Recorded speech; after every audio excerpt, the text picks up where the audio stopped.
My wife declared. From now on, I decide when we spend time together. Stop bothering me. So I did exactly that. 2 weeks of absolute silence. When she suddenly showed up at my job, My name's Grant Porter, and I've been married to Layla Porter for exactly 2 years, 3 months, and 14 days. Not that I'm counting or anything, but when you're living through what I'm living through, you start tracking time like a prisoner scratching marks on a cell wall. Now, before you start feeling sorry for me or thinking I'm about to launch into some sob story about how marriage destroyed my soul, let me clarify something right off the bat. I actually thought I'd won the lottery. I mean, seriously, for the first 6 months of our marriage, I was walking around like some smug bastard who'd cracked the Da Vinci Code of relationships. I'd see my buddies at the gym complaining about their wives nagging them about leaving wet towels on the bathroom floor or forgetting to pick up milk, and I'd just smile like the Cheshire Cat and think, yeah, couldn't relate, brothers. My wife sends me heart emojis before I've even had my morning coffee. And she did. Every single morning, like clockwork, my phone would buzz with some variation of, "Good morning, handsome, 2 hearts," or "Can't wait to see you tonight, face blowing a kiss," or my personal favorite, "Just thinking about you, red heart fired." I'm talking about the kind of texts that make you feel like you're still in the honeymoon phase, even when you're just taking out the trash in your ratty sweatpants, and those Crocs you swore you'd never wear in public, but somehow became your house shoes. The woman would literally send me selfies captioned, "Missing you already, handsome," while I was in the next room. Like, babe, I can hear you breathing through the wall, but sure, let's pretend we're star-crossed lovers separated by an ocean instead of 12 feet of drywall, and that IKEA bookshelf we argued about assembling. Looking back now, I realize I should have known something was off about that level of intensity, but you know how it is when you're riding high on newlywed bliss and everyone's telling you how lucky you are. My mom would call and gush about how Layla was such a keeper and how she'd finally found someone who made me happy. My best friend Miles, who'd been through 2 divorces by 35, would shake his head in amazement and say things like, "Man, you really did hack the system, didn't you?" And I believed it. Oh boy, did I believe it. I walked around with this insufferable confidence, like I'd discovered some secret cheat code to marital happiness that nobody else had figured out. I even considered writing a blog about it. Something obnoxious like The Alpha Husband's Guide to Keeping Your Wife Obsessed or Marriage Mastery, How I Stay Winning. Thank God I never got around to that, because the internet would have roasted me alive once everything went sideways. But here's the thing about those first 6 months. They were genuinely great. I'm not going to lie and pretend it was all a manipulation or some elaborate setup, because it wasn't. Layla was fun, spontaneous, and actually laughed at my jokes, even the bad ones about dad bods and why cereal is technically a soup. We'd have these ridiculous dance parties in the kitchen at midnight, making quesadillas and debating whether Die Hard is a Christmas movie. It obviously is, fight me. She'd leave little notes in my lunch bag with hearts drawn on them, and I'd come home to find her wearing my old college hoodie, looking adorable and claiming she just missed my smell. We went on weekend road trips to nowhere in particular, sang terribly to 90s pop songs, and had the kind of inside jokes that made other couples roll their eyes. It was the kind of relationship that made single people bitter and married people jealous, and I'm not ashamed to admit I absolutely loved every second of it.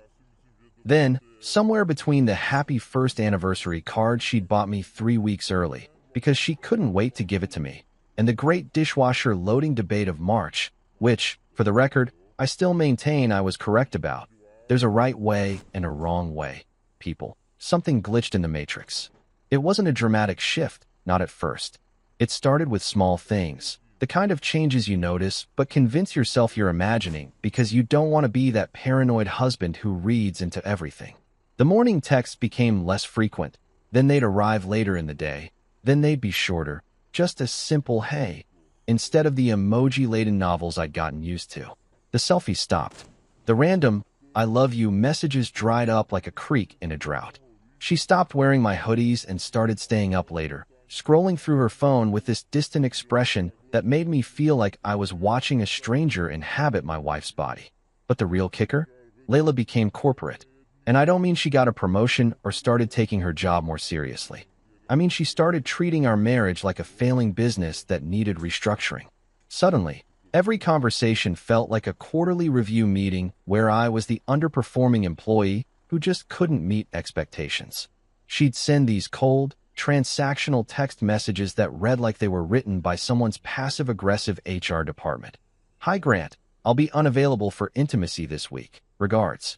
Who the hell says regards to their husband? That's what you write at the end of an email to a coworker you don't particularly like, but have to maintain professional courtesy with. I half expected her to start BCCing me on her texts and scheduling our conversations through Outlook calendar with 20-minute time blocks and agenda items. At first, I did what any reasonable person would do when faced with their spouse's sudden personality transplant. I brushed it off as stress.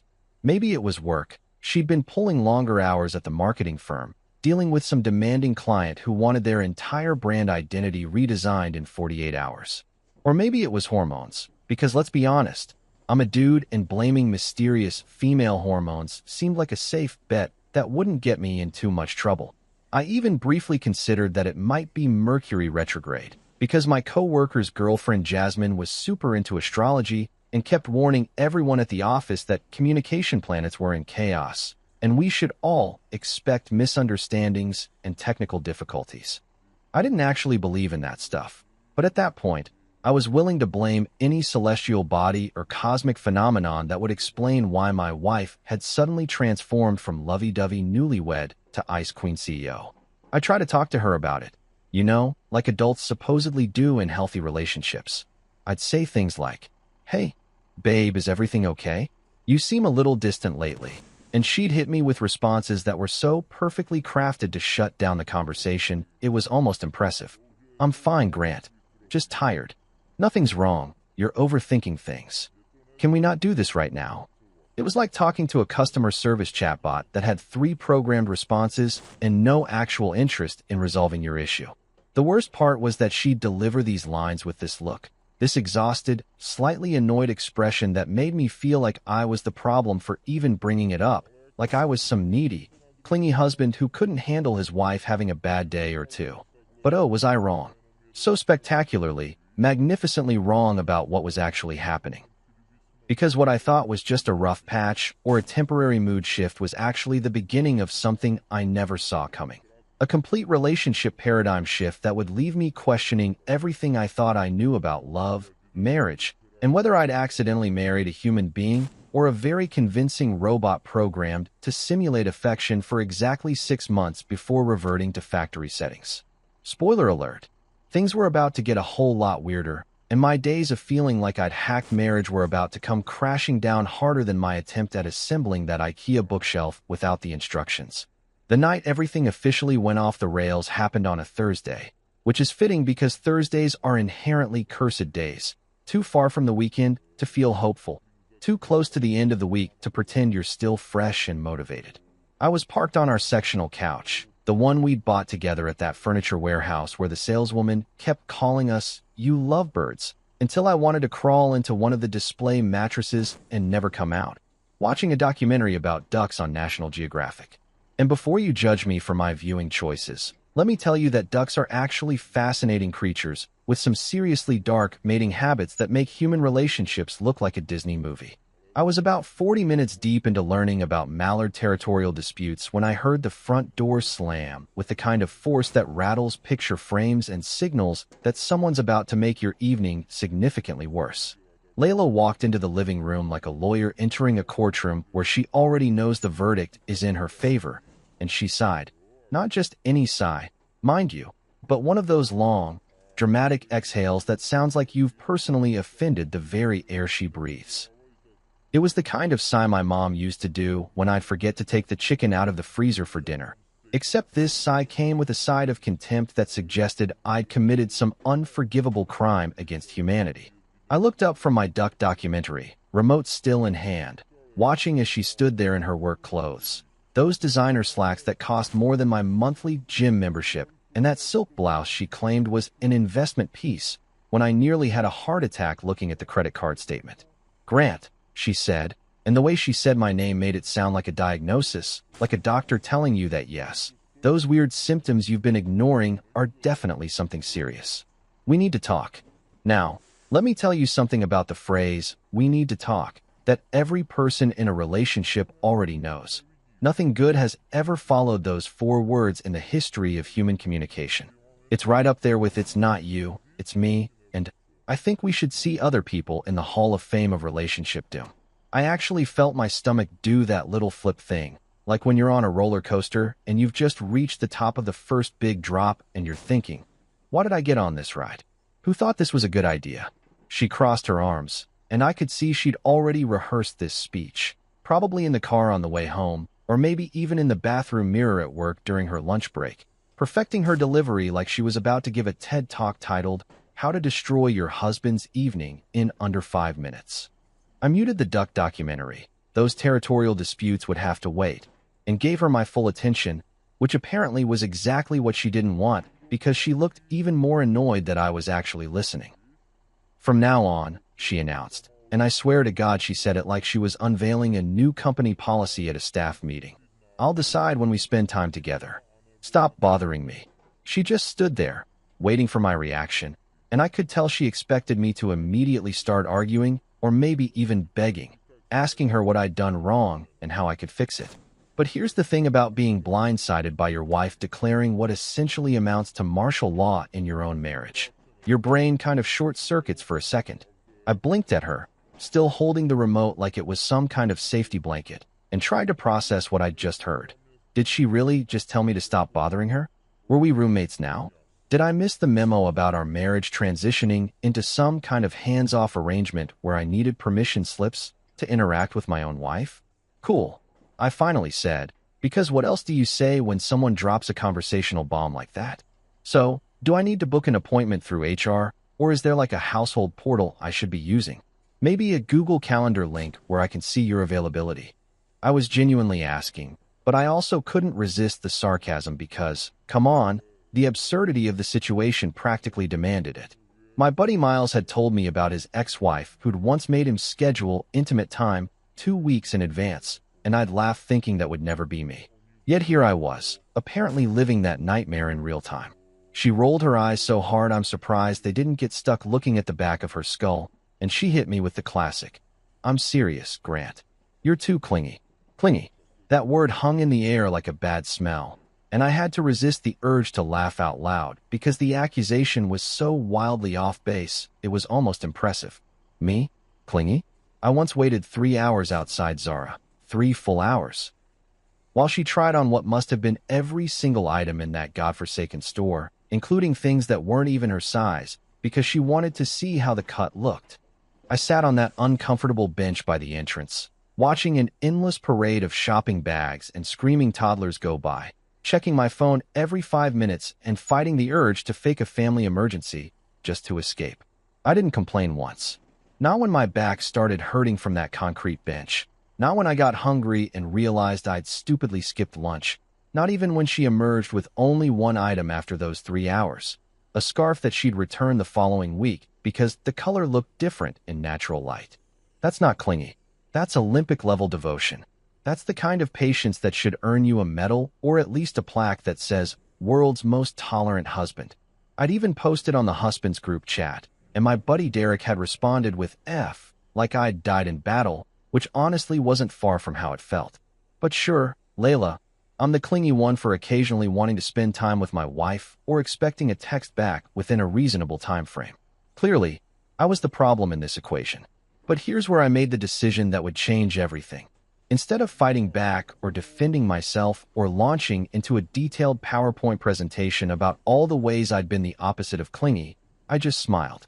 It wasn't even a fake smile. It was genuine, because something inside me just kind of clicked, like a switch flipping in my brain that said, "You know what? Let's see how this plays out." It was the kind of smile you give when you suddenly realize you're holding all the cards, but your opponent doesn't know it yet.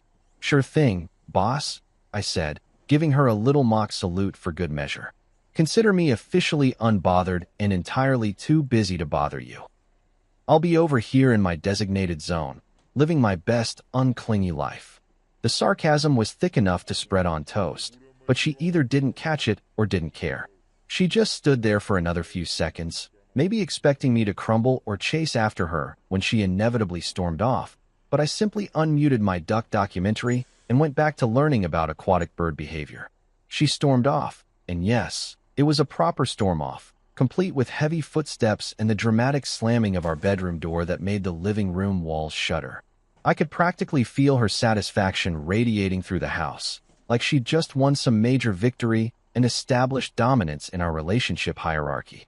She probably thought she'd put me in my place, drawn a clear boundary that would make me realize how much I needed her, and send me crawling back with apologies and promises to be less needy. What she didn't realize, what she couldn't possibly have predicted in that moment of self-righteous triumph, was that she'd just handed me something I didn't even know I wanted. Permission. Permission to stop trying. Permission to stop walking on eggshells. Permission to stop being the only person in our marriage who seemed to give a damn about making it work.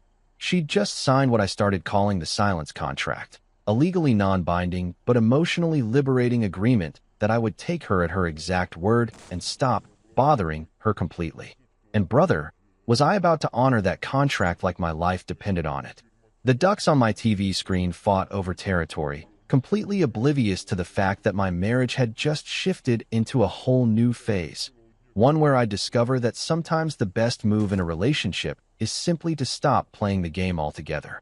So I did exactly what she asked, and let me tell you, it was harder than I thought it would be.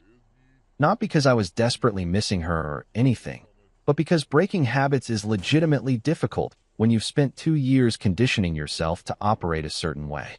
Day one of the silence contract was rough, I'm not gonna lie. I woke up that Friday morning and my thumb literally hovered over her name in my contacts. Muscle memory, trying to send the usual good morning text that I'd been sending for the past 2 years like some kind of automated messaging bot. I caught myself about 3 times before noon, each time stopping and reminding myself, nope, she said stop bothering her, and I'm a man of my word. If Layla Porter wants radio silence, then Grant Porter is about to become the human equivalent of a dead signal. Day 2 was when the withdrawal symptoms really kicked in. I'm talking about that weird anxiety you get when you're used to constant communication and suddenly there's just nothing. My phone felt lighter somehow, less important, like it had lost its primary function. I'd pick it up expecting notifications that weren't there, phantom buzzes that turned out to be just my imagination playing tricks on me. Around 3 in the afternoon, I actually typed out, "Hey, how's your day going?" and had my finger on the send button before my brain screamed at me like a drill sergeant. Stand down, soldier. Remember the mission. I deleted that message so fast you'd think it was evidence in a criminal trial. But by day 3, something started shifting in my consciousness, like clouds parting after a storm you didn't even realize was happening. I woke up, went through my morning routine, shower, coffee, pretending to care about the news, and realized I hadn't thought about texting Layla even once. It just didn't occur to me. And that's when it hit me. Wait a second, she told me not to bother her. This isn't me being petty or playing games. This is me literally following her explicit instructions. I was just being an obedient husband, really. If anything, I deserved a gold star for my excellent listening skills and ability to respect clearly stated boundaries. The more I thought about it, the more liberated I felt, like I'd just discovered a loophole in the universe that had been there all along. Day 4 was when I actually started thriving, and I use that word intentionally because thriving is exactly what it felt like. You know how people talk about finding themselves after a breakup?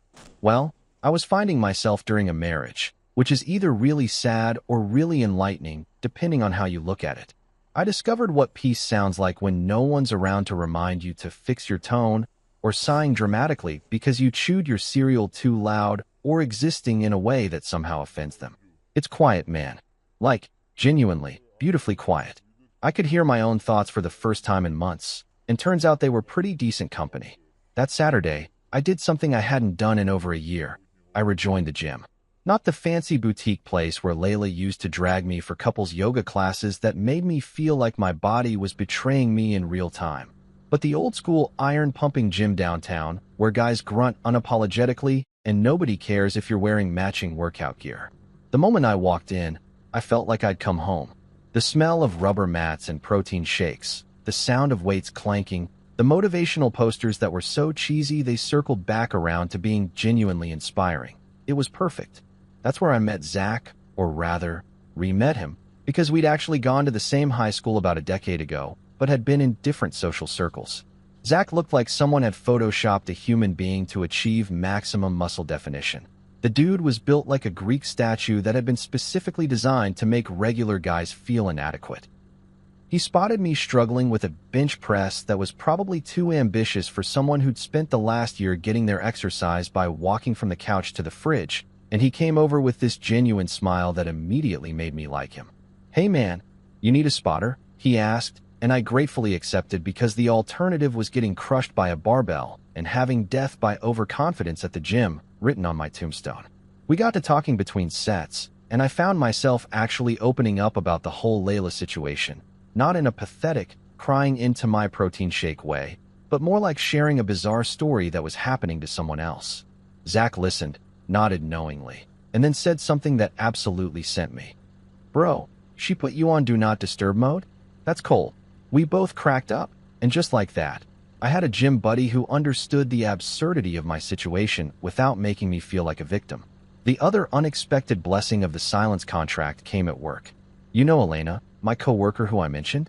She works in the accounting department and has the emotional range of a golden retriever. Everything is either amazing or the best thing ever or so exciting, in a way that should be annoying but somehow isn't. We'd always been friendly, grabbing coffee occasionally or chatting by the microwave in the break room, but we'd never really hung out beyond that. But during that first week of my newfound freedom, she noticed something different about me during our Monday morning coffee run. "Grant, you seem lighter," she said, tilting her head like she was trying to solve a puzzle. "Did you get a haircut or something?" I laughed and told her no, just making some life adjustments. And before I knew it, we were having lunch together in the cafeteria, talking about everything from her disastrous attempts at pottery classes to my duck documentary obsession. Elena had this way of making even mundane conversations feel interesting, like she was genuinely fascinated by whatever you were saying, and I realized how much I'd missed having actual friends outside of my marriage. By the end of that first week, I'd established a whole new routine that didn't involve waiting for texts that wouldn't come or wondering if my wife would deign to spend time with me. I was hitting the gym 3 times a week with Zach, having lunch with Elena on Wednesdays, and spending my evenings doing whatever the hell I wanted, whether that was watching documentaries about aquatic birds, reading books I'd been meaning to get to, or just sitting in blessed silence without anyone making me feel guilty for existing. I even started journaling, which I never thought I'd be the type to do, but my therapist friend Marcus had recommended it years ago, and I figured why not give it a shot. My entry for day 8 read, "Still alive. Haven't been nagged about laundry placement in 7 days. Spirits high. Zach says my form is improving." Elena brought me cookies she baked that were slightly burnt, but I ate them anyway, because that's what friends do. Is this what peace feels like? Turns out it was. And brother, peace was looking pretty damn good on me. So I did exactly what she asked, and let me tell you, it was harder than I thought it would be. Not because I was desperately missing her or anything, but because breaking habits is legitimately difficult when you've spent 2 years conditioning yourself to operate a certain way. Day 1 of the silence contract was rough, I'm not gonna lie. I woke up that Friday morning and my thumb literally hovered over her name in my contacts. Muscle memory, trying to send the usual good morning text that I'd been sending for the past 2 years like some kind of automated messaging bot. I caught myself about 3 times before noon, each time stopping and reminding myself. Nope, she said stop bothering her, and I'm a man of my word. If Layla Porter wants radio silence, then Grant Porter is about to become the human equivalent of a dead signal. Day 2 was when the withdrawal symptoms really kicked in. I'm talking about that weird anxiety you get when you're used to constant communication and suddenly there's just nothing. My phone felt lighter somehow, less important, like it had lost its primary function. I'd pick it up expecting notifications that weren't there, phantom buzzes that turned out to be just my imagination playing tricks on me. Around 3 in the afternoon, I actually typed out, "Hey, how's your day going?" and had my finger on the send button before my brain screamed at me like a drill sergeant. "Stand down, soldier. Remember the mission." I deleted that message so fast you'd think it was evidence in a criminal trial. But by day 3, something started shifting in my consciousness, like clouds parting after a storm you didn't even realize was happening. I woke up, went through my morning routine, shower, coffee, pretending to care about the news, and realized I hadn't thought about texting Layla even once. It just didn't occur to me. And that's when it hit me. Wait a second, she told me not to bother her. This isn't me being petty or playing games. This is me literally following her explicit instructions. I was just being an obedient husband, really. If anything, I deserved a gold star for my excellent listening skills and ability to respect clearly stated boundaries. The more I thought about it, the more liberated I felt, like I'd just discovered a loophole in the universe that had been there all along. Day 4 was when I actually started thriving, and I use that word intentionally because thriving is exactly what it felt like. You know how people talk about finding themselves after a breakup? Well, I was finding myself during a marriage, which is either really sad or really enlightening, depending on how you look at it. I discovered what peace sounds like when no one's around to remind you to fix your tone, or sighing dramatically because you chewed your cereal too loud, or existing in a way that somehow offends them. It's quiet, man. Like, genuinely, beautifully quiet. I could hear my own thoughts for the first time in months, and turns out they were pretty decent company. That Saturday, I did something I hadn't done in over a year. I rejoined the gym. Not the fancy boutique place where Layla used to drag me for couples yoga classes that made me feel like my body was betraying me in real time, but the old-school iron-pumping gym downtown where guys grunt unapologetically and nobody cares if you're wearing matching workout gear. The moment I walked in, I felt like I'd come home. The smell of rubber mats and protein shakes, the sound of weights clanking, the motivational posters that were so cheesy they circled back around to being genuinely inspiring. It was perfect. That's where I met Zach, or rather, re-met him, because we'd actually gone to the same high school about a decade ago, but had been in different social circles. Zach looked like someone had photoshopped a human being to achieve maximum muscle definition. The dude was built like a Greek statue that had been specifically designed to make regular guys feel inadequate. He spotted me struggling with a bench press that was probably too ambitious for someone who'd spent the last year getting their exercise by walking from the couch to the fridge, and he came over with this genuine smile that immediately made me like him. "Hey man, you need a spotter?" he asked, and I gratefully accepted because the alternative was getting crushed by a barbell and having death by overconfidence at the gym written on my tombstone. We got to talking between sets, and I found myself actually opening up about the whole Layla situation, not in a pathetic, crying into my protein shake way, but more like sharing a bizarre story that was happening to someone else. Zach listened, nodded knowingly, and then said something that absolutely sent me. "Bro, she put you on Do Not Disturb mode? That's cold." We both cracked up, and just like that, I had a gym buddy who understood the absurdity of my situation without making me feel like a victim. The other unexpected blessing of the silence contract came at work. You know Elena, my coworker who I mentioned? She works in the accounting department and has the emotional range of a golden retriever. Everything is either amazing or the best thing ever, or so exciting, in a way that should be annoying but somehow isn't. We'd always been friendly, grabbing coffee occasionally or chatting by the microwave in the break room, but we'd never really hung out beyond that. But during that first week of my newfound freedom, she noticed something different about me during our Monday morning coffee run. "Grant, you seem lighter," she said, tilting her head like she was trying to solve a puzzle. "Did you get a haircut or something?" I laughed and told her no, just making some life adjustments. And before I knew it, we were having lunch together in the cafeteria, talking about everything from her disastrous attempts at pottery classes to my duck documentary obsession. Elena had this way of making even mundane conversations feel interesting, like she was genuinely fascinated by whatever you were saying, and I realized how much I'd missed having actual friends outside of my marriage. By the end of that first week, I'd established a whole new routine that didn't involve waiting for texts that wouldn't come or wondering if my wife would deign to spend time with me.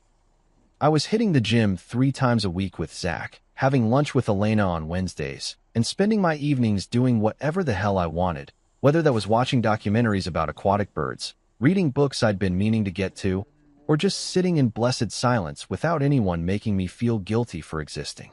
I even started journaling, which I never thought I'd be the type to do, but my therapist friend Marcus had recommended it years ago, and I figured why not give it a shot.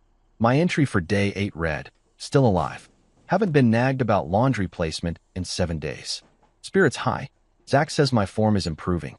Elena brought me cookies she baked that were slightly burnt, but I ate them anyway, because that's what friends do. Is this what peace feels like?" Turns out it was.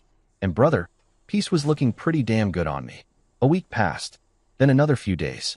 Then suddenly it was 2 weeks, and I realized something genuinely shocking.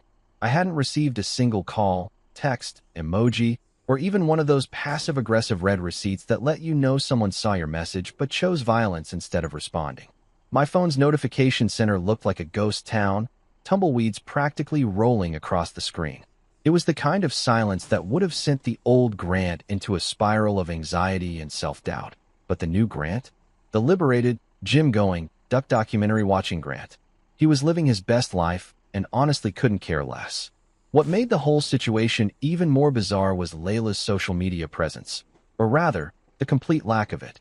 Now, you have to understand something about my wife. This woman posts everything. And I mean everything. Her Instagram story is usually a minute-by-minute documentary of her day. Brunch with the girls where every plate gets photographed from 6 different angles, fresh manicures that apparently require a professional photo shoot, random dogs we encounter on the street that aren't even ours, but she treats them like they're her long-lost children. She once posted a 15-slide carousel about a smoothie. A smoothie, with captions about wellness journeys and choosing yourself, and a bunch of hashtags that probably reached people in countries I couldn't locate on a map. But lately, radio silence. Her Instagram hadn't been updated in almost 2 weeks, which in Layla's world was the equivalent of falling off the face of the earth.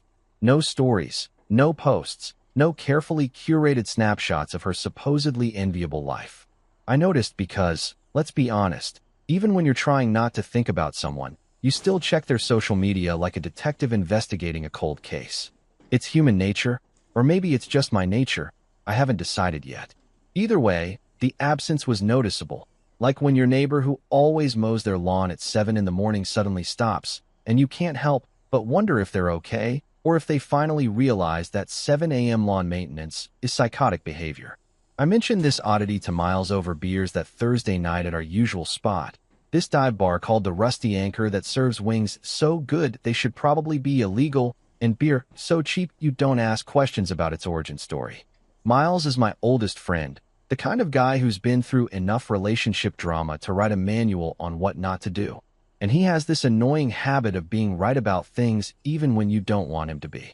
We were 3 beers in, working through a mountain of buffalo wings that would definitely require a gym apology session with Zach the next morning, when I brought up the whole situation. So she's gone full digital blackout, huh? Miles said, wiping hot sauce from his beard with a napkin that had seen better days. Classic move. She's waiting to see how long it takes before you crawl back, begging for attention like a puppy who peed on the carpet. He said it so matter-of-factly, like he was explaining basic physics or why you shouldn't microwave aluminum foil. I laughed, actually laughed, because the whole thing was so ridiculous when you said it out loud. She told me not to crawl at all, man.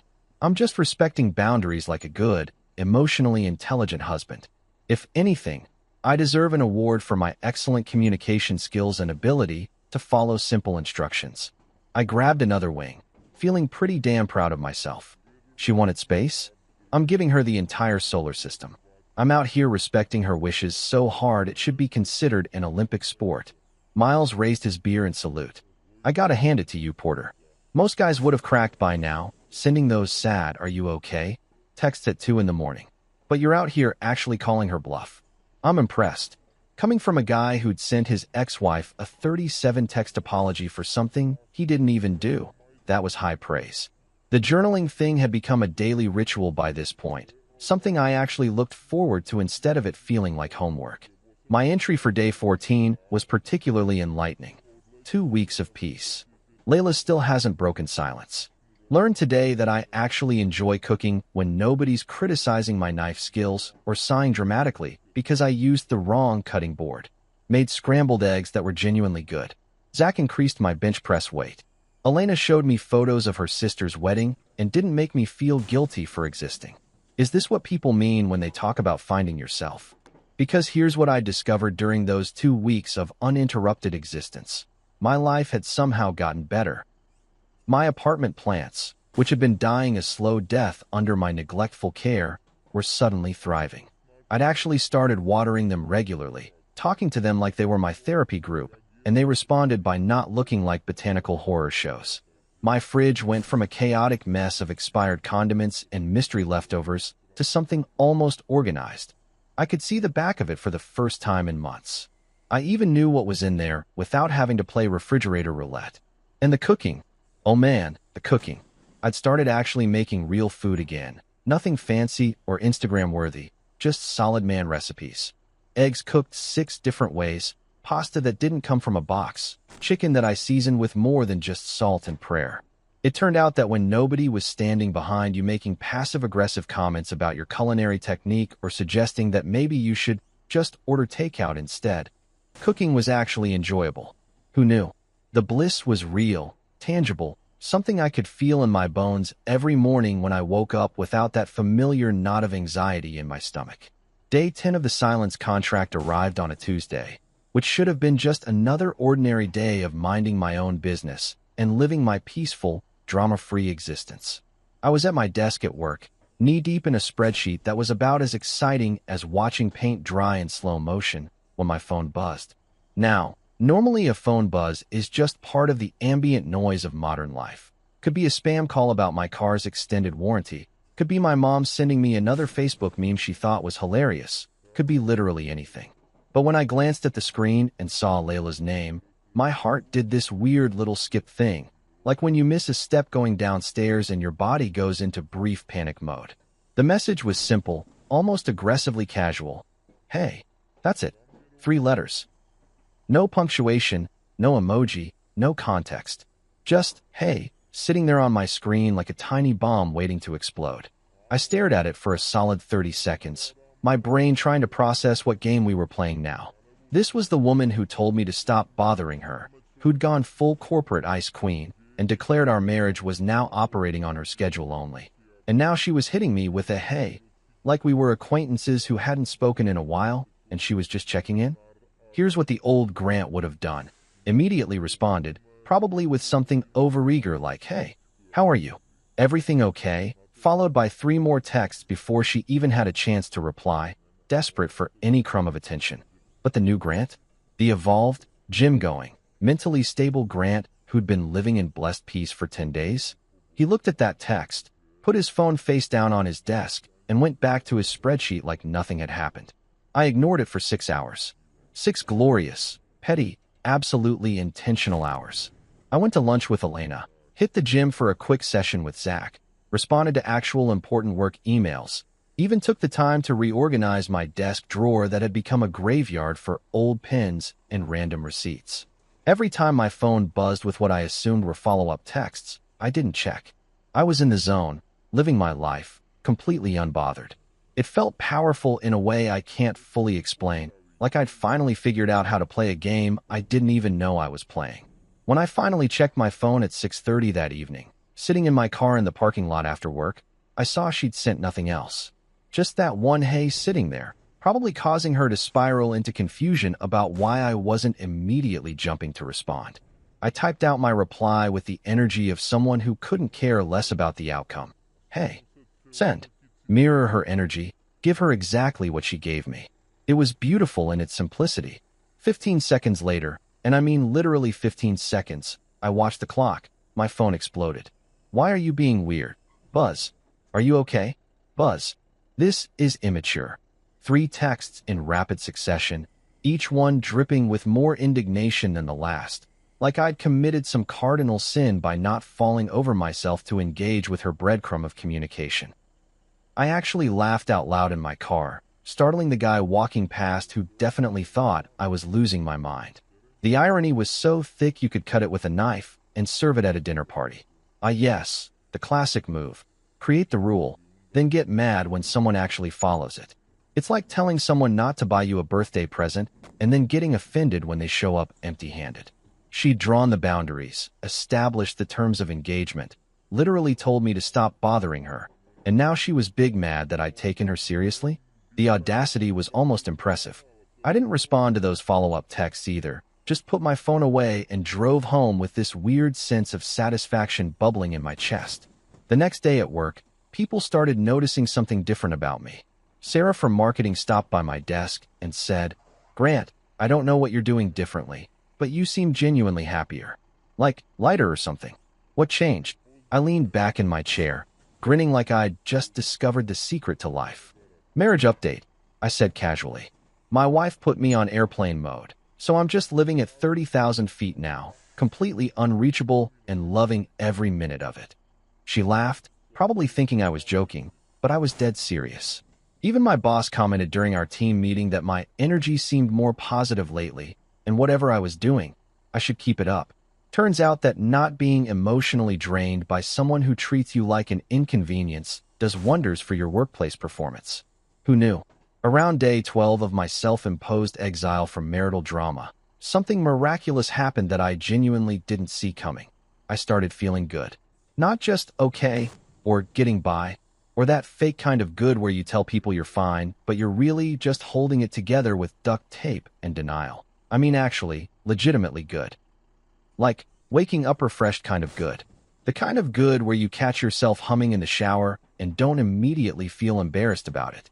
It was wild, honestly, because I didn't realize how much of my energy had been getting drained by the constant emotional maintenance that marriage to Layla required. Like running a program in the background of your computer that you don't even notice until you close it, and suddenly everything runs faster. Turns out peace is criminally underrated. Nobody talks about peace like it's this desirable thing. Everyone's always chasing passion and excitement, and that spark that keeps relationships interesting. But you know what's actually interesting? Sleeping through the entire night without waking up at 3 a.m. with anxiety about whether you said something wrong at dinner or forgot some arbitrary anniversary of the first time you shared cheese fries or whatever ridiculous milestone you're supposed to remember. I was sleeping like I'd been drugged, the good kind of drug where you wake up actually feeling rested instead of like you've been hit by a truck carrying bags of exhaustion. I'd started running again, something I hadn't done since college when I briefly convinced myself I was athletic before reality and shin splints set in. Nothing crazy, just 30 minutes around the neighborhood 3 times a week, but it felt amazing. There's something about running that clears your head, like all the mental garbage gets shaken loose and falls out through your feet onto the pavement. Plus, Zach at the gym had been giving me tips on building stamina, and I was determined not to look like a dying walrus every time I attempted cardio. Even my Spotify algorithm had gotten healthier. Instead of the sad breakup playlist vibes it had been serving me for months, it started suggesting upbeat stuff, pump-up jams, music that made you want to conquer the day instead of crying into your cereal. Then, like clockwork, just when I was really hitting my stride in this whole peace and happiness thing, the calls began. It started innocently enough, one call during my lunch break on day 13. I was sitting at Chipotle with Elena, debating whether guacamole was worth the upcharge. It absolutely is, don't at me, when my phone lit up with Layla's name. Elena raised her eyebrows, mid-bite into her burrito bowl, and I just shook my head and declined the call. Not today, Satan, I muttered, and Elena nearly choked on her rice laughing. But that was just the opening act. By that evening, my phone was blowing up like I was suddenly the most popular person in America. 3 calls in 2 hours, each one ignored with increasing satisfaction on my part. The thing is, I wasn't ignoring her to be petty or play games. I was genuinely too busy not bothering her, exactly as instructed. I was at the gym with Zach, trying to perfect my deadlift form without throwing my back out like some old man reaching for the remote, when call number 4 came through. Zach noticed me glance at my phone and grin. "Your wife?" he asked, and when I nodded, he just shook his head knowingly. "Bro, she's spiraling. Classic. You're out here living your best life, and she can't handle that she's not the center of your universe anymore." The man had a point. I declined the call and went back to my workout, feeling like I'd just won some invisible battle I didn't even know I was fighting. When I finally picked up, and I only picked up because she called while I was driving home and my car's Bluetooth automatically connected before I could stop it, she went absolutely nuclear. I'm talking full courtroom prosecutor mode, throwing accusations at me like she was trying to get a conviction based purely on volume and indignation. "You're punishing me," she shouted before I could even get a word in. "You're being manipulative. You're making me chase you. This is emotional abuse." Each accusation came flying through my car speakers with such force I briefly worried my neighbors could hear her through my closed windows. I laughed. I genuinely, full belly laughed so hard I nearly had to pull over because my eyes were watering and I couldn't see the road properly. The absurdity of it all hit me like a comedy special I didn't know I needed. This woman who'd literally told me to stop bothering her, who'd established that she would decide when we spent time together, who'd essentially put our marriage on her personal schedule and expected me to just wait around like some loyal dog until she felt like throwing me a bone, was now accusing me of manipulation because I'd actually respected her boundaries? Babe, I said when I finally caught my breath, my voice still shaking with barely suppressed laughter. I'm not punishing you. I'm not being manipulative. I'm not making you chase anyone. I'm literally doing exactly what you asked me to do. I'm not bothering you. You set the rules of engagement here, and I'm just following them to the letter. You're not mad at me. You're mad that I'm doing it better than you expected. You wanted space, and I gave you the entire galaxy. This is what winning looks like when you actually respect someone's stated preferences. The silence on the other end was deafening, the kind of silence that speaks volumes about someone realizing they've been caught in their own trap. I could practically hear the gears turning in her head, trying to find some angle, some way to make me the villain in a story where she'd written all the rules. Finally, she said in this small voice that was clearly meant to make me feel guilty, I just thought you'd fight for us. Fight for us. I repeated, genuinely confused now. You told me to stop bothering you. Fighting for us would be bothering you. I can't win here. If I pursue you, I'm clingy and not respecting boundaries. If I give you space, I'm abandoning the relationship. You've created a situation where I'm wrong no matter what I do. So I chose the option that lets me sleep at night and actually enjoy my life. That's not manipulation, Layla. That's called self-preservation. Friday afternoon, 2:15 p.m., and I was deep in what might have been the most mind-numbing project meeting of my entire professional career. We were discussing quarterly projections for the third consecutive hour, and I'd mentally checked out somewhere around the 40-minute mark when Dave from accounting started explaining his new color-coded spreadsheet system that literally nobody asked for. I was doing that thing where you nod occasionally and say hum to look engaged while actually making a mental grocery list. I needed eggs, coffee, maybe some of that good bread from the bakery section when my desk phone rang. Not my cell phone, which would have been normal, but my actual desk phone that nobody ever calls except for spam about extended warranties, or my mom when she forgets my cell number. Kelly from reception's voice came through sounding nervous, like she was calling to inform me that the building was on fire, but didn't want to cause a panic. Grant, your wife's here in the lobby. She says it's urgent and needs to see you immediately. There was a pause, and then she added in a whisper, she seems really upset. Like, scary upset. Should I call security? My heart stopped. Actually stopped, like someone had pressed pause on my entire cardiovascular system. My first thought was that something terrible had happened. Family emergency, car accident, house fire, alien invasion, anything that would justify showing up at someone's workplace unannounced.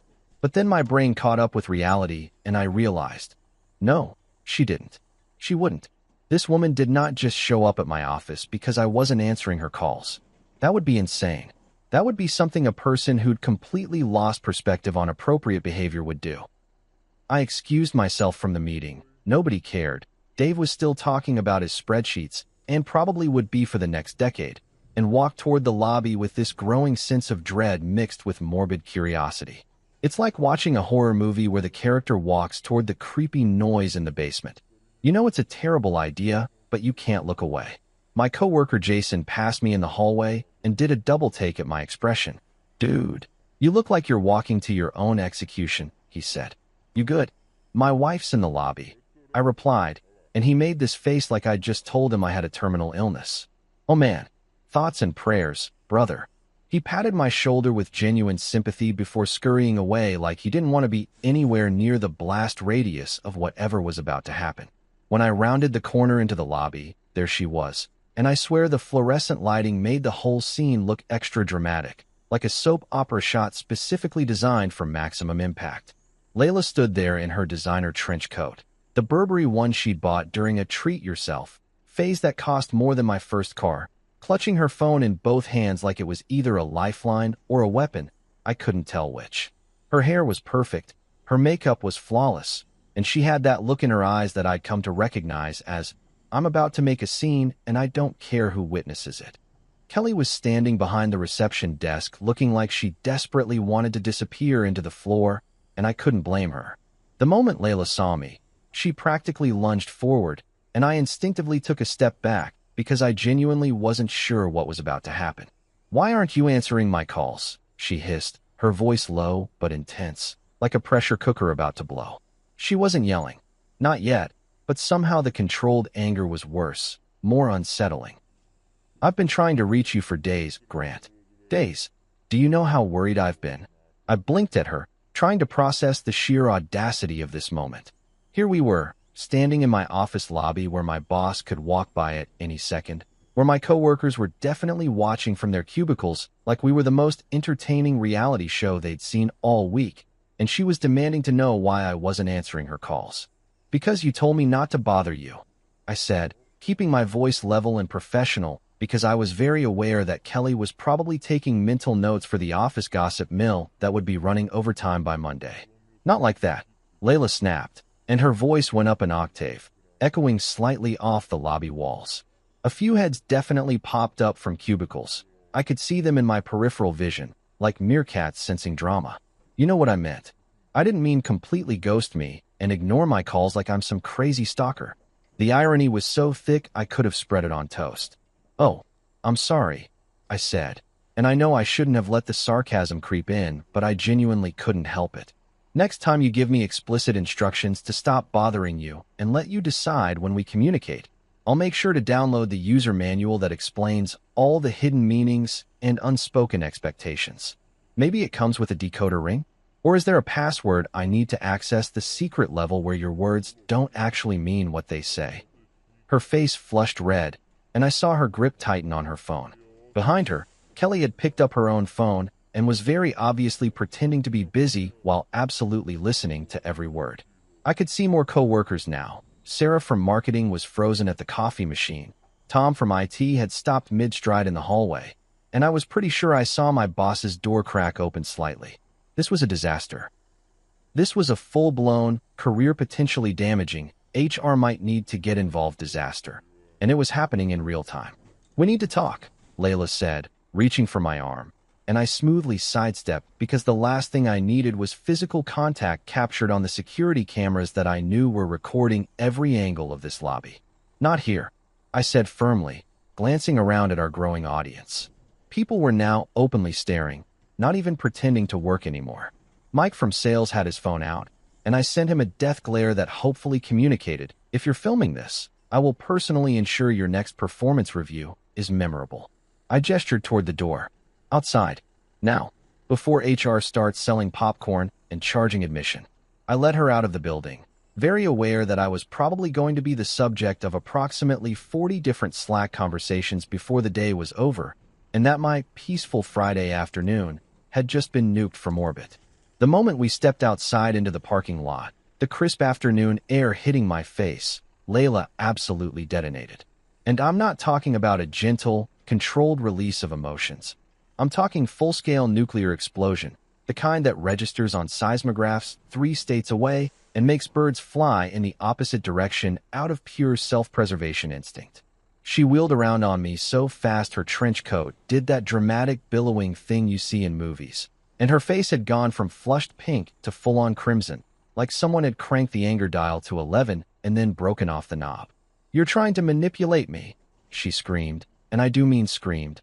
I'm pretty sure the people in the Starbucks across the street could hear her clearly. A couple walking to their car actually stopped and stared, clearly trying to decide if they should intervene or just enjoy the free entertainment. "You're playing mind games. You're making me look insane. You're doing all of this on purpose to punish me because you're a vindictive, petty man-child who can't handle a strong woman setting boundaries." I just stood there, hands in my pockets, watching her with what I can only describe as anthropological fascination. It was like watching a nature documentary. Here we observe the rarely seen projecting spouse in its natural habitat, displaying classic deflection behaviors when confronted with the consequences of its own actions. Part of me wanted to laugh, part of me wanted to walk away, and a small part of me that I'm not proud of wanted to applaud the sheer audacity of her performance. She was good, I'll give her that. The passion, the conviction, the way she delivered each accusation like it was an undeniable fact rather than completely unhinged nonsense. "Layla," I said, keeping my voice calm and level because I'd learned from years of customer service jobs that the calmer you stay, the crazier the other person looks when they're yelling. I didn't make you look insane. You drove to my workplace during business hours, showed up unannounced in the lobby where my coworkers and boss could see you, and started yelling at me about not answering your calls. You did that, all by yourself. I was just sitting in a meeting learning about Dave's color-coded spreadsheet system, which was boring but definitely not insane, and then you showed up and created this whole situation. I'm not the director of this movie. I'm just an unwilling extra who got dragged onto set. She blinked at me, her mouth opening and closing like a fish that had just been told the ocean was actually made of lies, and I could see the gears grinding in her head as she tried to process what I'd just said. Then, because the direct approach wasn't working, she switched tactics faster than a politician during an election year. Her shoulders dropped, her face crumpled, and tears, actual tears, though I had my suspicions about their authenticity, started rolling down her cheeks. Classic move, and one I'd seen approximately 700 times during our marriage whenever logic and reason weren't getting her what she wanted. "I just miss you," she said in this small, broken voice that was clearly calculated to make me feel like a monster. Her bottom lip trembled, and she reached out toward me with one hand like we were in some tragic romance film, and I was supposed to sweep her into my arms and tell her everything would be okay. "I miss my husband. I miss us. Don't you miss me? Don't you miss what we had?" And here's the thing. The old Grant, the Grant from 3 weeks ago who still thought he could fix everything if he just tried hard enough, would have folded like a cheap lawn chair in a hurricane. That Grant would have felt guilty, apologized for enforcing boundaries, and probably would have ended up comforting her while somehow also apologizing for her showing up at his workplace like a stalker. But this Grant, the one who'd been sleeping soundly, hitting the gym with Zach, having lunch with Elena, and generally remembering what peace felt like, this Grant had built up an immunity to the tears, like getting vaccinated against manipulation. "Funny thing about missing someone," I said, and I kept my voice gentle but firm, the way you'd talk to a toddler who's having a meltdown in the cereal aisle. "I've been right here the entire time. In our house. In our city. At this job. In complete silence. Exactly as you requested. You told me to stop bothering you, and I stopped. You said you'd decide when we spent time together, so I waited for you to decide. I didn't disappear to another country or fake my own death. I just respected your explicitly stated wishes.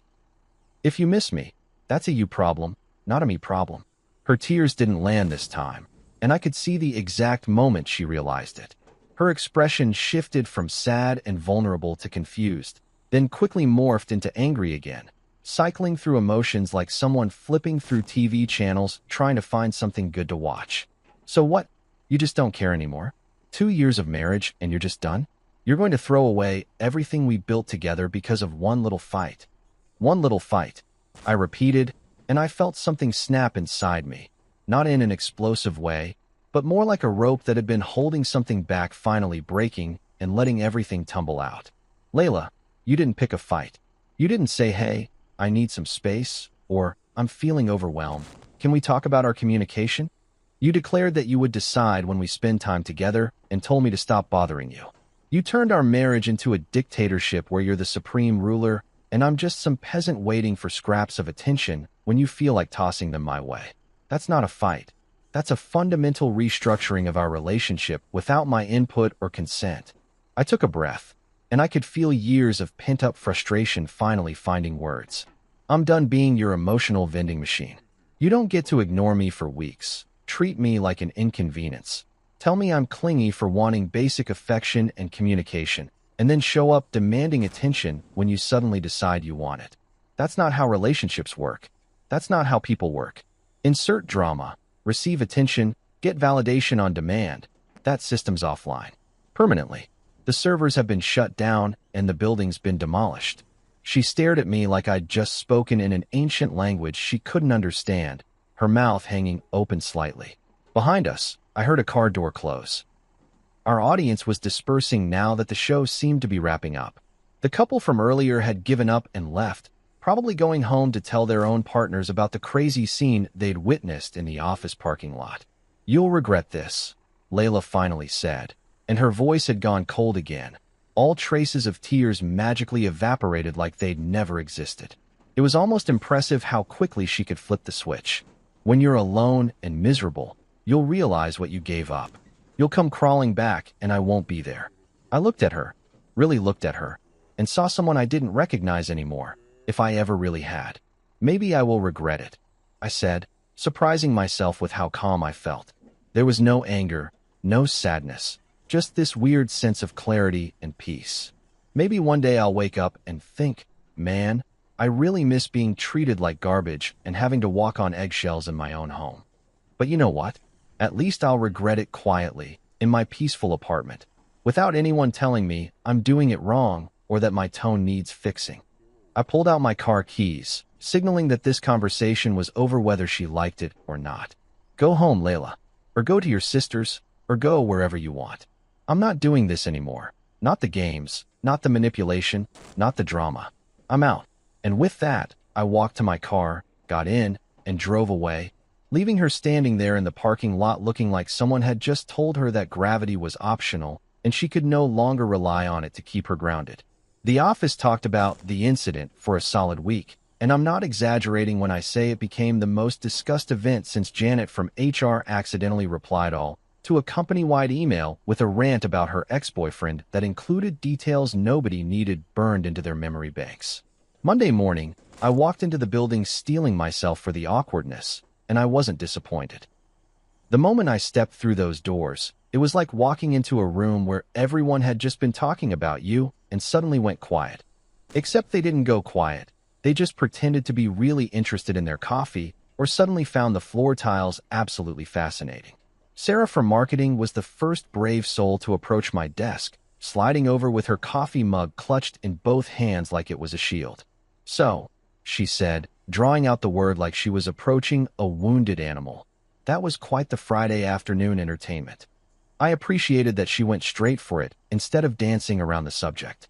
Yeah, I replied, not looking up from my computer where I was pretending to read an email I'd already read 3 times.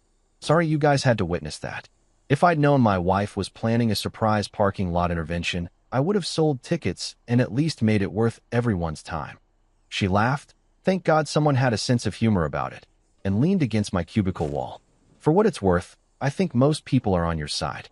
Kelly said your wife looked unhinged, and Tom from IT already started calling it the parking lot season finale. I had to hand it to Tom. The man had a gift for nicknames. Within 48 hours, that's what everyone was calling it, complete with people asking if there would be a season 2 or if the show had been canceled. Mike from sales even made a fake movie poster on his lunch break with dramatic text that read, "One man, one parking lot, one very angry wife, coming this fall." I should have been embarrassed, but honestly, it was kind of hilarious.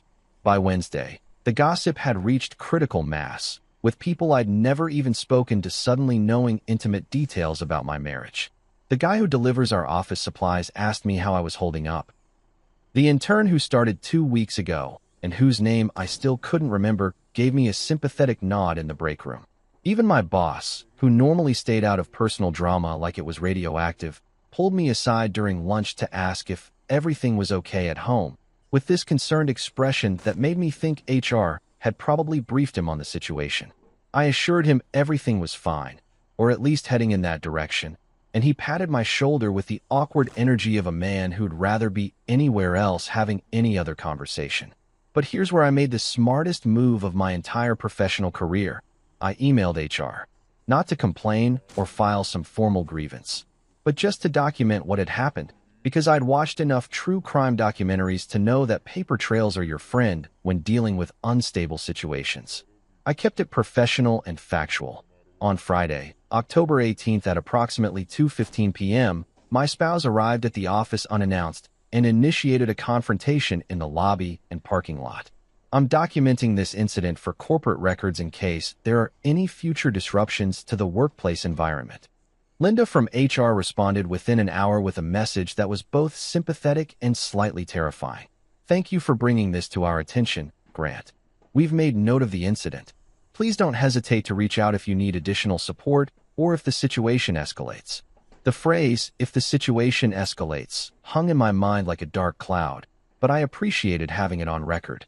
Meanwhile, in the digital realm where all modern drama plays out for maximum visibility, Layla had launched what I can only describe as a full-scale social media pity parade.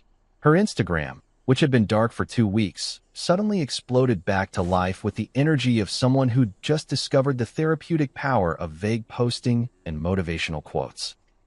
Her stories became a continuous scroll of pastel-colored squares with text overlays like "healing from narcissist's broken heart," and "when silence becomes abuse sparkles," and my personal favorite, "you can't pour from an empty cup, so I'm filling mine with self-love cherry blossomed." Each post was more dramatic than the last, clearly designed to paint herself as the victim of some terrible emotional crime, while I was cast as the villain in a story only she was writing. The thing that killed me, and by killed me, I mean made me laugh so hard I nearly spit out my coffee, was that she'd post these things at like 2 in the morning, which meant she was lying awake, crafting the perfect combination of words and emojis to communicate her suffering to her 473 Instagram followers. She shared articles about gaslighting, emotional manipulation, and toxic relationships, each one accompanied by captions like, "This really spoke to me pleading face," or "feeling seen right now 2 hearts." She even posted a selfie in black and white with the caption, "Stronger than yesterday flexed biceps," where she was wearing full makeup and clearly had used about 6 different filters.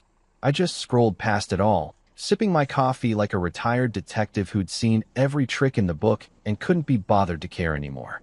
Mutual friends started reaching out, trying to figure out what had happened, and inevitably attempting to take sides like we were in some kind of relationship civil war. Jessica, who'd been Layla's college roommate and who I'd always gotten along with fine, sent me a long text message that essentially boiled down to what the hell happened? Layla's posting about narcissistic abuse, and I'm confused. I kept my response simple. She told me to stop bothering her, so I did. Apparently, respecting boundaries is now considered emotional warfare. Hope you're doing well, though. Jessica responded with 3 laughing emojis, and fair enough, dude. She's always been dramatic. My boy Miles called me on Tuesday night, having seen the social media spectacle unfold in real time, because he still followed Layla for reasons he claimed were keeping tabs on the enemy. "Bro," he said, and I could hear him trying not to laugh. "Your ex-wife, sorry, you're still technically wife, is losing it online." She posted a quote that said the trash took itself out, with a picture of a sunset. A sunset, Grant. What does that even mean? It means she's working through her feelings publicly instead of going to therapy like a normal person. I replied, genuinely unbothered by the whole thing. Let her post whatever she wants. I'm over here living my best life, eating actual home-cooked meals, and sleeping through the night. She can have her Instagram pity party. I've got real peace. Zach from the gym had perhaps the best take on the entire situation. We were doing bench presses on Thursday. I'd finally graduated to a respectable weight that didn't make me look like I'd never seen a gym before when I mentioned the social media situation. He sat up, wiped the sweat from his forehead with a towel that had seen better days, and delivered this gem. "Bro, she's wild. Like, certifiably wild. You didn't just dodge a bullet, you dodged a whole fireball. A missile. A tactical nuke. You Matrix said that situation, Neo style." He mimicked doing the backward bullet dodge lean, nearly falling off the bench, and we both cracked up. And honestly, he wasn't wrong. I finally understood what peace felt like, and it tasted better than anything I'd experienced in years. It tasted like morning coffee without anxiety, like Saturday mornings without arguments, like coming home to silence that felt comfortable instead of tense. It tasted like freedom, wrapped in gym sweat and Elena's burnt cookies and Miles's terrible advice and Zach's protein shake philosophy. The office might be gossiping, Layla might be posting, mutual friends might be confused, but me? I was sleeping like a baby and waking up grateful that I'd finally chosen myself. 3 months later, and I'm sitting in my apartment on a Saturday morning with a cup of coffee that I made exactly how I like it, strong enough to wake the dead, with just a splash of cream, and nobody's here to tell me I'm doing it wrong or that I should try oat milk because it's better for the environment and your digestive system, Grant. The silence is beautiful. Not the awkward, tense silence that used to fill our house like toxic gas, but the good kind of silence, the kind that feels like a warm blanket instead of a suffocating weight. I'm wearing my ratty college sweatpants that Layla always hated, the ones with the hole in the knee that I refused to throw away out of pure principle. and I've never felt more content in my entire life. No contact. Zero. Zilch. Nada. For 3 glorious months, my phone hasn't lit up with her name. My Instagram hasn't been bombarded with passive-aggressive posts clearly directed at me, and I haven't had to decode any cryptic text messages that required a team of linguists and a psychology degree to understand. It's been radio silence, and let me tell you, the signal has never been clearer. I've learned more about myself in these 3 months than I did in 2 years of marriage, like the fact that I actually enjoy cooking when nobody's standing over my shoulder critiquing my knife skills or sighing dramatically because I dared to use garlic powder instead of fresh garlic. Revolutionary stuff, really. But then, because the universe apparently has a sense of humor and couldn't let me have my peaceful Saturday without some form of entertainment, she emailed me. Not texted, emailed, like we were business associates discussing a merger instead of 2 people who used to share a bed and argue about thermostat settings. The subject line read, "We need to talk," which immediately made me laugh because no, actually, we didn't need to talk. I needed to finish my coffee and maybe start that woodworking project I'd been planning. She needed to talk. I needed to exist peacefully. I opened it anyway, purely out of morbid curiosity, the same way you slow down to look at a car accident even though you know you probably shouldn't. The email was a masterpiece of manipulation disguised as self-awareness, the kind of thing that probably took her hours to write and rewrite, carefully crafting each sentence to hit maximum guilt while maintaining plausible deniability. She talked about therapy. Apparently she'd started going, which honestly was great news for her future partners. She mentioned new beginnings and how she'd been doing a lot of work on herself and how she realized her communication style was toxic. There were phrases like growth journey and healing process and taking accountability sprinkled throughout like buzzwords in a corporate presentation. But here's the thing about gaining clarity and distance from a toxic situation. You develop this almost supernatural ability to read between the lines and translate bullshit into plain English. What the email really said, stripped of all the therapy speak and pseudo-intellectual self-reflection, was, "The new guy I thought was better than you dumped me. I'm lonely, and I'm hoping you've forgotten how terrible I treated you so I can come back and do it again."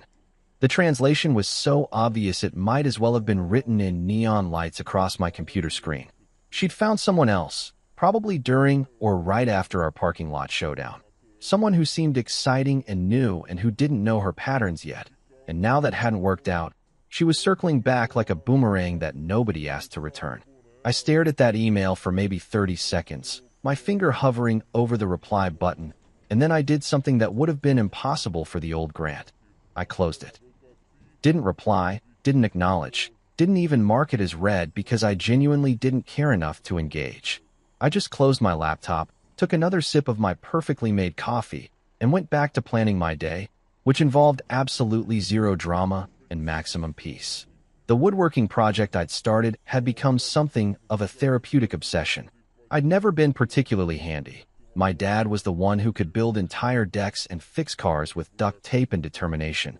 But I discovered that working with my hands, creating something tangible and real, was incredibly satisfying in a way that my office job never was. I was building a small oak desk, nothing fancy or Pinterest-worthy, just a simple, solid piece of furniture that would hold my laptop and coffee mug, and maybe a plant that I'd inevitably forget to water. The process of measuring, cutting, sanding, assembling, it all required focus and patience, 2 things I'd apparently been storing up during my marriage and could now finally use for something productive. That desk became more than just furniture. It became my peace treaty with myself. Every smooth edge I sanded represented letting go of resentment. Every joint I carefully fitted together symbolized rebuilding my life the way I wanted it. And when I finally finished it 3 weeks after that email arrived, setting it up in my apartment's spare room that I converted into a little office space, I stood back and looked at it with genuine pride. I'd built something with my own hands, something that would last, something that nobody could take credit for or criticize or make me feel guilty about. My life had gotten smaller in the months since the separation. And yeah, we were officially separated now, papers filed, and everything moving toward an inevitable divorce that neither of us was fighting. Fewer people in my circle, fewer obligations, fewer things demanding my emotional energy. But here's what nobody tells you about downsizing your life. Smaller doesn't mean worse. Sometimes smaller means better. Sometimes cutting out the excess and the toxicity leaves you with exactly what you need and nothing you don't. I still hit the gym with Zach 3 times a week, still grabbed lunch with Elena on Wednesdays where she'd tell me about her latest disasters in online dating, and I'd share stories about my woodworking victories and failures. Miles and I still met for beers and wings on Thursdays, though now I could actually enjoy them without my phone blowing up with accusatory texts about how I was choosing my friends over my marriage. I'd even started taking a pottery class on Tuesday nights, not because I was any good at it, but because sitting at a wheel and shaping clay into lopsided bowls that would never hold soup properly was strangely meditative. Every morning, I wake up in my apartment where everything is exactly where I left it, and nobody's moved my stuff or reorganized my closet or passive-aggressively loaded the dishwasher wrong just to make a point. I stretch, make my coffee, and sometimes I whisper to myself like a mantra, "No arguments today." And you know what? There aren't any. No debates about tone, no fights about whose turn it is to do whatever arbitrary chore, no walking on eggshells wondering what mood she'll be in. Turns out silence wasn't punishment like Layla tried to frame it in all those Instagram posts. Silence was freedom wearing a really good disguise. The kind of freedom that lets you breathe deeply and sleep soundly and remember who you were before you spent all your energy trying to be enough for someone who'd already decided you weren't. And if she ever decides to come back again, if she sends more emails or shows up at my apartment or tries some new tactic to wedge her way back into my life, well, I'll be busy. Busy not bothering her, busy living peacefully, busy building furniture and throwing crooked pottery and laughing with friends who actually add value to my life instead of draining it. I've got my oak desk, my terrible coffee habits, my gym routine, and my peace. And honestly, that's more than enough.